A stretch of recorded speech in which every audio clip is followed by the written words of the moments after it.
आदित्यनाथ जी की सरकार ने जुर्म और जाति की सारी इंतहा पार कर ली है। नफरत, दुर्भावना और प्रतिशोध की राजनीति में उत्तर प्रदेश की सरकार जल रही है। ये आज आप सुनकर पूरी घटना को सच्चाई जान जाएं। और ये बातें मैं क्यों कह रहा हूं, आपको याद होगा विकरू कांड जिसके बाद कई इनकाउंटर हुए थे। उसमें एक इनकाउंटर हुआ था अमर दुबे का। अमर दुबे के इनकाउंटर के बाद उसकी पत्नी जो नाबालिग थी खुशी दुबे, उसको गिरफ्तार किया गया। उसकी गिरफ्तारी के बाद जब मामले ने मीडिया में तूल पकड़ा तो खुद वहां के एसएसपी जो थे, तत्कालीन एसएसपी महोदय, उन्होंने बयान दिया कि खुशी दुबे निर्दोष है और उसको छोड़ दिया जाए। पिछले 10 महीने से खुशी दुबे जेल में यातनाएं झेल रही है, खून की उल्टियां कर रही है, 2 बार बीमार होकर अस्पताल में भर्ती हो चुकी है। उसके गरीब माँ बाप गिड़गिड़ा रहे हैं, उसकी हत्या की आशंका जता रहे हैं, लेकिन आज तक उस खुशी दुबे को रिहा नहीं किया गया। उसके विरुद्ध हत्या का मुकदमा दर्ज कर दिया गया, उसके विरुद्ध विस्फोटक अधिनियम का मुकदमा दर्ज कर दिया गया, उसके विरुद्ध 17 धाराओं में मुकदमा दर्ज कर दिया गया, लेकिन आज तक उसको रिहा नहीं किया गया। जिसके बारे में खुद एसएसपी का बयान था कि वो निर्दोष है, उसको रिहा किया जाएगा। और इतना ही नहीं, खुशी दुबे का मामला तो आप लोगों ने चर्चा में लाया, इसलिए लोगों को जानकारी हुई। आज 3 और मामलों की जानकारी मैं आपको दे रहा हूं इस पत्रकार वार्ता के माध्यम से। अमर दुबे की मां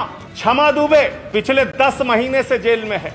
उसका क्या अपराध है पुलिस बताने के लिए तैयार नहीं। उसका क्या गुनाह है आदित्यनाथ जी की सरकार बताने को तैयार नहीं। क्षमा दुबे को 10 महीने से जेल में क्यों रखा गया है, ये न पुलिस बताने को तैयार, न प्रशासन बताने को तैयार, न सरकार बताने को तैयार। एक अभियुक्त है इसमें हीरू दुबे, उसकी मां शांति दुबे को भी जेल में रखा गया। शांति दुबे की गलती क्या, गुनाह क्या, अपराध क्या, जुल्म क्या, ये ना आदित्यनाथ जी बताने को तैयार है, ना उनकी सरकार और पुलिस बताने के लिए तैयार। और सबसे दर्दनाक मामला जो खुशी दुबे के बाद आप जानेंगे, एक नौकरानी काम करती थी विकास दुबे के घर में, रेखा अग्निहोत्री, उसके घर में काम करने वाली महिला, उसके 2.5 साल के बेटे को और 7 साल की बच्ची को रेखा अग्निहोत्री के साथ जेल में रखा गया। माननीय हाईकोर्ट के हस्तक्षेप के बाद बच्ची को तो मौसी के पास भेज दिया गया, लेकिन 2.5 साल का मासूम बेटा और रेखा अग्निहोत्री अभी जेल में है। और ये चारों महिलाएं जिनका नाम मैंने आपके सामने लिया,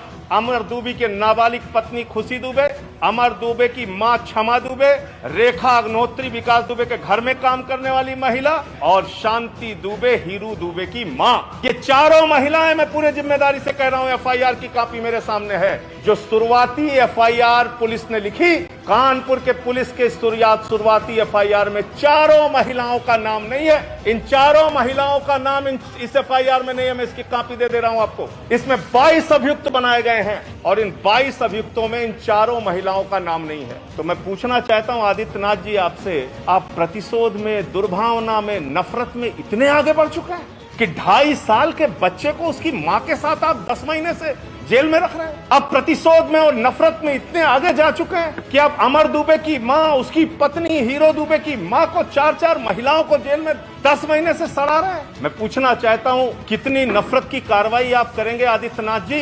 कितने मुकदमे लोगों के ऊपर लिखकर आपके मन में शांति मिलेगी? क्या आप उत्तर प्रदेश में यातनाओं का, हिटलर का गैस चैम्बर बनाना चाहते हैं? ऐसी स्थिति उत्तर प्रदेश में लाना चाहते हैं? इन महिलाओं का क्या अपराध है, क्या दोष है जो पहली एफआईआर में चारों महिलाओं का नाम नहीं? ऐसी 4 महिलाओं को आप पिछले 10 महीने से जेल में सड़ा रहे हैं। उन पे हत्या का मुकदमा लगा दिया, उन पे विस्फोटक अधिनियम लगा दिया, उन पे तमाम 17 धाराएं लगा दी। अरे इस उत्तर प्रदेश में कोई कानून का राज, कोई संविधान, कोई नियम कुछ बचा है या नहीं बचा है? और इसीलिए मैंने महामहिम राज्यपाल महोदया को यह पत्र लिखा है और उनसे मांग की है, महामहिम राज्यपाल महोदया, आप भी एक महिला हैं और आप एक महिला के दर्द को भली भांति जानती हैं। कृपा करके हस्तक्षेप कीजिए इस मामले में और इन चारों महिलाओं के पूरे प्रकरण को देखते हुए नियम कानून का पालन करवाइए। आप संविधान के रक्षक हैं, आप पालन करवाइए। उत्तर प्रदेश में इन महिलाओं को रिहा कराइए, उस मासूम 2.5 साल के बेटे को रिहा कराइए। आदित्यनाथ जी, पता नहीं आपको शर्म आती है कि नहीं आती, लेकिन जरा सोचिए, जब वो 2.5 साल का बेटा बड़ा होगा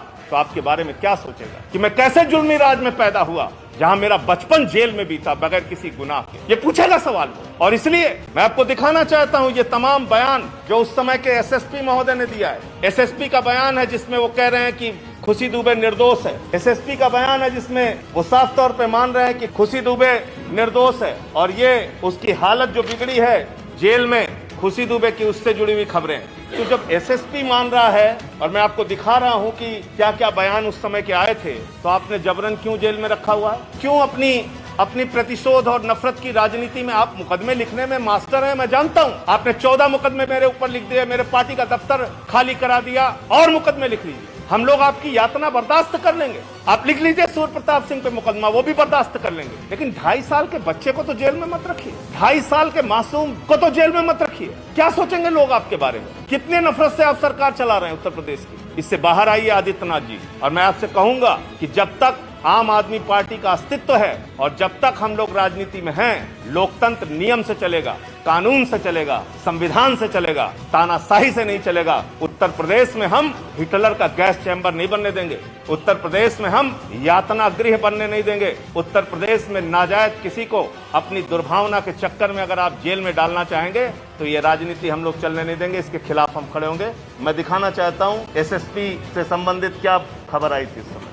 एसएसपी दिनेश कुमार पी ने बताया कि कुछ लोगों ने उसका नाम लिया था, इसीलिए उस पर कार्रवाई कर जेल भेजा गया था। अब दोबारा कार्रवाई की समीक्षा की गई तो उसकी भूमिका नहीं पाई गई, इसीलिए उसको जेल से रिहा करने की प्रक्रिया शुरू कर दी गई है।